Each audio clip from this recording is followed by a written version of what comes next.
So, how bad were the Kansas City Scouts, the 2 year wonder of the NHL, who came in with Washington in the mid 1970s with expansion?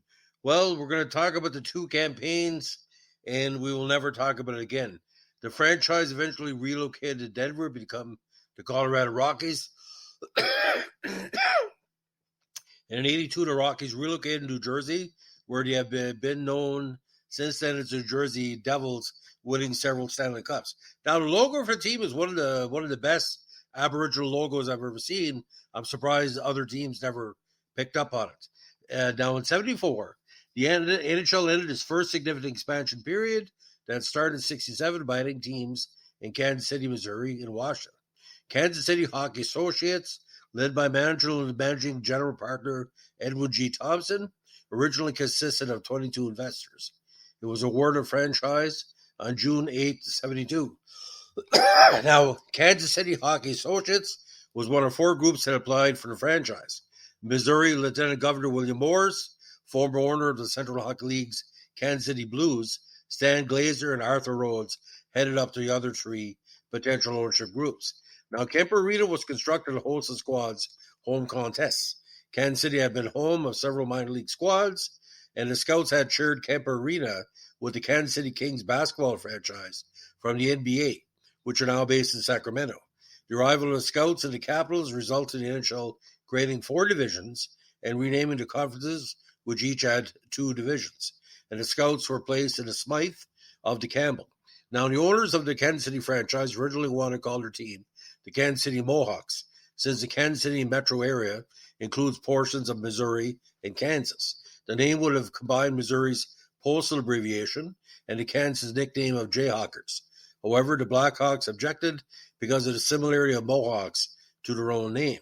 The team then held a contest for people to name the new squad. The name Scouts was chosen, named after the Scout, which is located in Penn Valley Park and overlooks downtown. The iconic statue was featured on the team's logo. The Hockey's Club's logo, designed by lettering artist Gary Sartain of Kansas City-based Hallmark, is 73 on a freelance basis. Sartain's daughter, Sheila Snyder, told author Troy Treasure in 2018 her mother indicated Sartain was paid, get this, $2,000. You get what you pay for, I guess. Now, on October 9, '74, the Scouts took the ice for the first time at Maple Leaf Gardens in Toronto and lost 6-2 to the Maple Leafs. Team captain Simon Dolay, former Stanley Cup champion for the Flyers, scored the first ever goal in club history. To allow construction to be completed on Kemper, the Scouts played their first 8 games on the road, where they lost 7 and tied 1. The Scouts made their home debut on November 2nd, losing to Chicago 4-3. Chicago's Ivan Boldarev scored the first NHL goal at Kemper 3 minutes in the game. Rookie first-round draft selection and future, shit disturber, Will Paymont scored the first Scouts goal. Now, the following day, the team's first victory came against the Capitals, 5-4 at Capital Center in Landover. The legendary Peter McDuffie was the winning goalie for KC. Like many other expansion teams, the Scouts performed poorly, garnering only 41 points in the regular season with a 15-54-11 record overall, though this would be the better result of the two-season history. The team's second season started out with some promise. Near the midway point of the season, the team, was competing for a playoff spot, with a 3-1 victory over the Seals on December 28, placing them just 1 point behind the Blues in a playoff position in the week's smite. However, the Scouts went into free fall of the remaining 44 games. After going winless from December 30th to February 4th, 0-14-2, he finally won a contest against the Capitals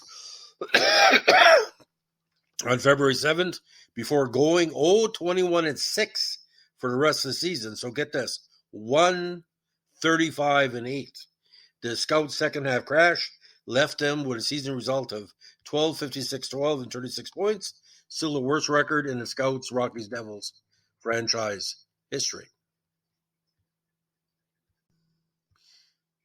So the big thing with Kansas City had many cast-offs from other teams, and it really showed quite a bit. Now, the last 4 games the Scouts ever played took place in Japan. Following the conclusion of the '76 season, KC and Washington participated in an exhibition series with the first two games played in Sapporo, site to 72 Winter Olympics, and the third and fourth in Tokyo at Yogi National Gymnasium, cited a swimming and diving competition at its 64 Summer Olympics. The Capitals won the first three contests. On April 8, 76, the Scouts defeated Washington 4-2. Thus, Kansas City won its final game, but it did not count in the NHL standings. In their two seasons, the Scouts went through three coaches: Pep Guidelin, Sid Abel, a three-game interim stint, and the unlucky Eddie Bush, who was in behind the bench for all those losses. Guidelin resigned during the 76 season following a dispute with management over player personnel. Now, the team had two captains, Simon Nolé and Guy Charron. Nolé, former of the Flyers, and Guy Charron, the former Red Wing and Hab. Steve Durbano led the league in penalty minutes during the 76 season, and the franchise failed to make the playoffs in either season in KC, losing only winning 27 160 games, including a porous 766-7 mark away from home. Now, when the 72 started up in the rival WHA, resulting in a combined 32 teams between the NHL and the other league, the talent available to stock the new teams in Kansas City and Washington were stretched thin. In the first season, the Capitals set an NHL record for utility, losing 67 of 80 games and winning only one on the road. The Scouts fared only marginally better, losing 56, and the 74 expansion was widely seen as having been a mistake. Attendance tailed off so much that the NHLPA wondered if the Scouts would ever make payroll.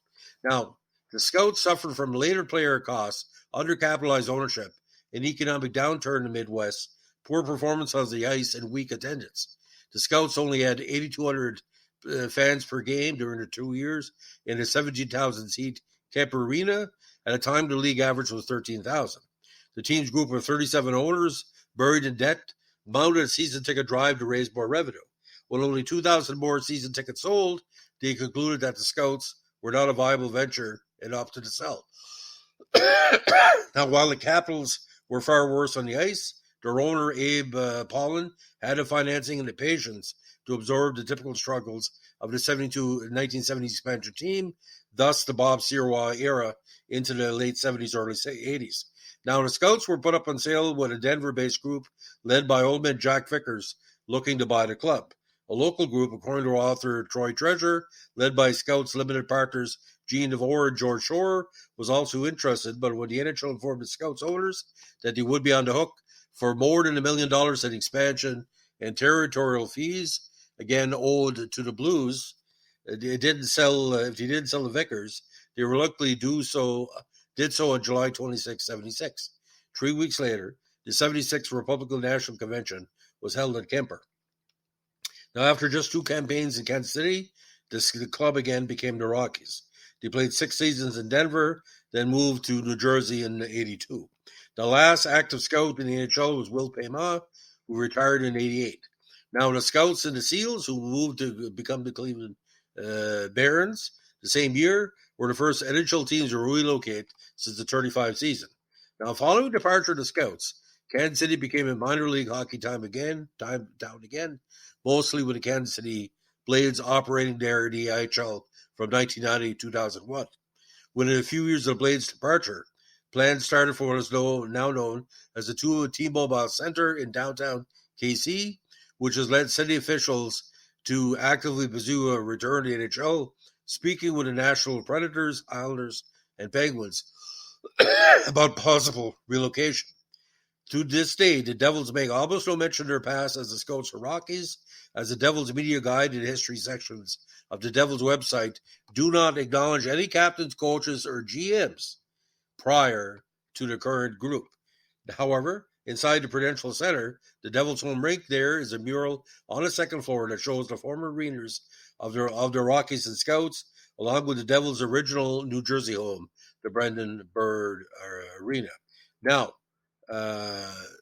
we're going to go over, so to not leave anybody out, we're going to try to mention every player that played with Kansas City, and hopefully this is accurate. We're taking from Internet Hockey Database.com. Now, Chuck Arneson, Mike Baumgartner, Gary Bergman, Mike Boland, Henry Bouchard, Doug Burr, Glenn Burton, Robin Burns, Don Carnes, the great Guy Charon, Gary Coulter, Bart Crashley, Gary Croteau, Butch Deadmarsh, Normand Dubé, Dennis Dupre, the former Maple Leaf, Steve Durbano, Chris Evans, Germain Gagnon, Eddie Gilbert, Larry Giroux, Fred Buster Harvey, a legend from New Brunswick, Hugh Harvey, Denny Herron, the future Montreal Canadian and Penguin, Doug Horrible, Claude Hood, Dave Hudson, Brent Hughes, Larry Johnson, Jean-Guy Lagacé, Brian Leffley, Hank Levinen, Roger Lamblin, Richard Lemieux, Terry McDonald, Peter McDuffie, Jim McLemurray, Bill McKenzie, Ken Murray, Simon Nollet, Bill Olashchuk, Will Paymont, Craig Patrick, Dennis Patterson, Michel Place, Lynn Powis, Phil Roberto, Randy Rota, and Ted Snell and John Wright. Now, some players came through the expansion draft, and to my knowledge, ladies and gentlemen, of course, Steve Durbano's big penalty minute came in that 75-76 season in only 37 games in split time, of course. But the numbers were very, very consistent. Now, the majority of players came from Canada and a few from the Midwest. But the majority of the players on the team, was very unique, were from Canada. Craig Patrick, of course, a very strong Team USA player. But Paymont was the star of the two seasons with 82 points in 135 games with 47 goals, with Nole, again, very close. So the design of the jerseys, the logo, they're supposed to say you look good, you play good, but this wasn't the case. Now, I remember, if I'm not mistaken, Guy Lafleur scoring against Haro for his 50th goal. That was the only highlight I do remember. But I do recount a game when they had played Toronto in the first part of the season. And I think it was Bill Hewitt, Foster's son, basically. I don't know these players, so if I make a mistake, let me know. We knew Nole, we knew Guy Charon, and that was about it. And Guy Charon did an interview with Radio Canada, the French version of Soirée de Hockey, and the announcer, I don't think it was a Cavier, but yeah, couldn't get Garneau. He said, "What do you think of playing in Kansas City?" Well, he said, "I'm getting paid," so that shows. But some of the players went on to better success, Will Paymont for sure. But an awful thing for Simon Nole going from a two-time Stanley Cup champion to Kansas City and being the face of the franchise, a Quebecois French connection player for the Philadelphia Flyers. Bizarre. So that's the legends of the Kansas City Scouts. And in a way, I do miss them because I think Kansas City is a great major league town. And you see it with the Chiefs, but hockey, not so much. Thanks for listening. Bye.